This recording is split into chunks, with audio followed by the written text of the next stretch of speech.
I call Jonathan Young. Mr Speaker, well, the previous speaker proposed some very interesting ideas, and I do suggest that this is a very complex area.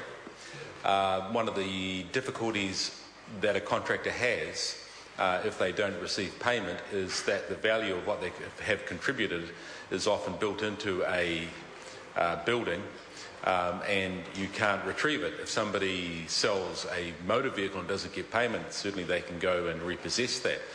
So there's a lot of complexity around this, and there's a lot of complexity around retentions, and we know that, as the previous speaker has raised regarding the major construction company collapse at the beginning of this year, that has caused a lot of pain. But, you know, it's a very complex issue and a very complex area, and if it had been easily fixed in the past, it would have been.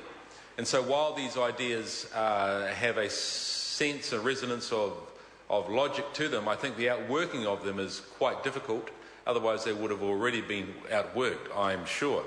However, it's good to think on these things. And I think that what is needed, particularly in the construction contracts area, is as much certainty as possible. You can never take away business risk, but certainly a contract is in place to create certainty for not only the contractor but also for the consumer, that everybody's getting a fair deal. And this is what this bill is about. It's about removing uncertainty. It's about creating some clear understandings around jurisdictions to deal with disputes under residential construction contracts. What this bill does, sir, is remove the distinction between the two different types of decisions that can be adjudicated under the Act. Current decisions on payment disputes can be more easily enforced than decisions on disputes about rights and obligations. The bill will streamline the enforcement process so that it is the same regardless of what the dispute is over.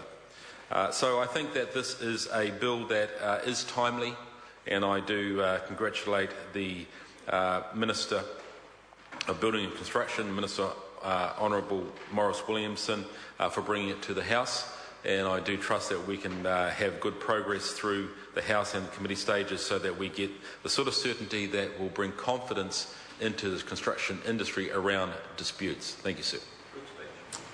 Call Andrew Little.